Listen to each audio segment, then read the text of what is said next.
Hai, Assalamualaikum warahmatullahi wabarakatuh. Mams di rumah kembali lagi, kenalin aku Vivi Sylvia. Kali ini aku mau membahas tentang nifas. Nah, tanda bahaya pada ibu nifas. Apa aja sih? Ya, sebelumnya terima kasih yang sudah tonton video-video aku, yang sudah subscribe. Jangan lupa untuk yang baru banget gabung di video ini, jangan lupa subscribe, like, komentar, dan bunyikan loncengnya.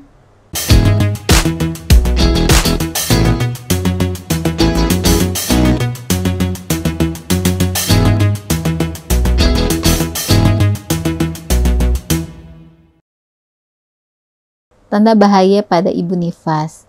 Ibu nifas itu ibu yang setelah lahiran sampai dengan 42 hari ya. Nah, itu masih dikatakan kategori nifas. Dan kadang kalau sudah sampai setelah bersalin, misalnya di rumah sakit, sampai di rumah sudah fokus sama bayinya. Jadi kadang-kadang tidak memperhatikan hal-hal yang dirasa sama ibunya. Nah, mams di rumah, jika ada tanda-tanda, yang pertama, perdarahan lewat jalan lahir. Jadi pada umumnya, apalagi makin hari, biasanya perdarahan, kalaupun misalnya lahiran normal, biasanya perdarahan dari jalan lahir itu, dikatakan perdarahan itu jumlah darahnya lebih dari 500 cc ya, berarti. Gimana sih tahu 500 cc ya? Jadi kalau misalnya pada mens pertama, mens hari pertama itu biasanya memang banyak. Nah, sedangkan kalau misalnya ibu nifas itu harusnya makin hari itu jumlah darahnya itu akan makin sedikit. Bahkan kalau udah misalnya 1 minggu, nah itu kan seharusnya tidak ada darah yang keluar, maksudnya darahnya masih tinggal sedikit dan ngeflek atau kecoklatan, biasanya begitu berkurang makin lama ya. Nah, tapi kalau misalnya darahnya kok terus banyak, wer-weran, nah, apalagi disertai dengan mukanya pucat, matanya terlihat anemia ya, dari sini tuh nggak ada merah-merahnya gitu, mulutnya tuh putih, nah itu harus diwaspadai, takutnya ibunya memang itu perdarahan gitu. Nah, segera ya datang ke petugas kesehatan.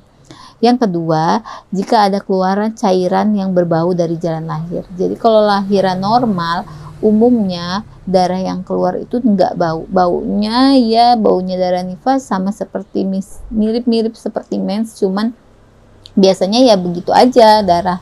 Tapi dia nggak berbau, apalagi berbau busuk itu enggak. Nah, harus dikenali kalau misalnya kok baunya kayak busuk, kayak bangke gitu kadang-kadang. Makanya jumlah darahnya atau darahnya juga dilihat merah segar atau apa gitu ya.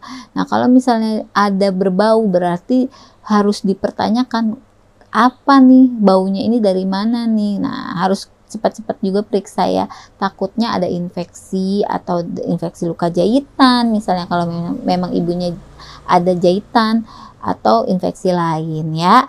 Yang ketiga, adanya demam lebih dari 2 hari. Kalau misalnya demam terus, harus disurvei, dilihat tanda yang lain, misalnya takutnya memang dari payudaranya yang bengkak, itu juga bisa bikin demam.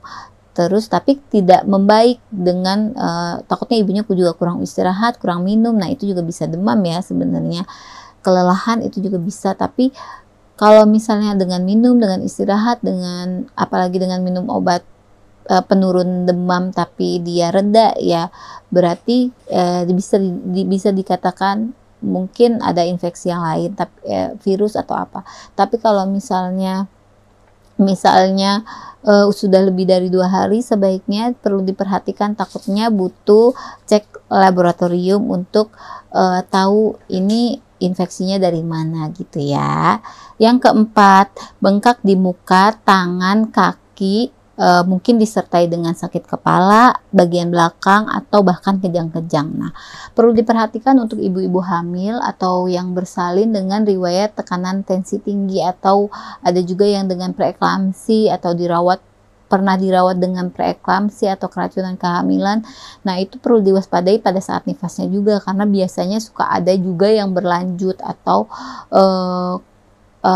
dia makin parah atau tensinya memang tidak mereda setelah ibu bersalin. Biasanya pada umumnya kalau misalnya mereda berarti teratasi pada saat preeklamsinya, itu teratasi saat persalinan.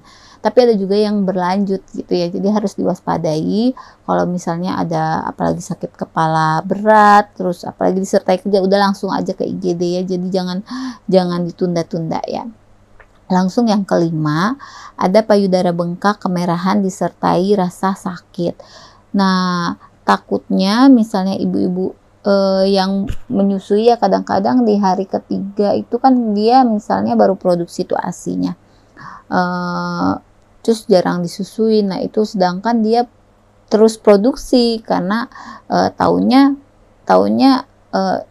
itu waktunya memproduksi ASI ya. Nah, sedangkan dia tidak dikeluarkan dengan maksimal atau nggak sampai habis. Nah, itu bisa bikin bendungan payudara. Nah, itu apalagi kalau sampai merah, sampai sakit gitu, apalagi sampai demam. Nah, itu juga perlu diperhatikan ya, takutnya butuh penanganan segera atau konsumsi obat untuk penahan nyerinya gitu ya. Dan tips-tipsnya untuk biar tuh payudara nggak kenceng atau bengkak lagi gitu ya. Nah, untuk yang keenam, putingnya lecet.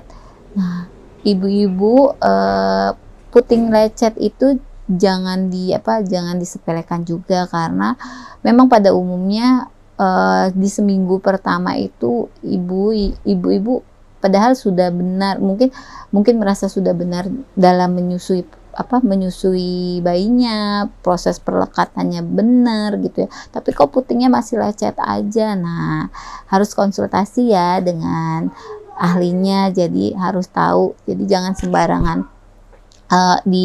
dioles-olesin salep-salep kalau tidak ada rekomendasi dari dokter gitu ya.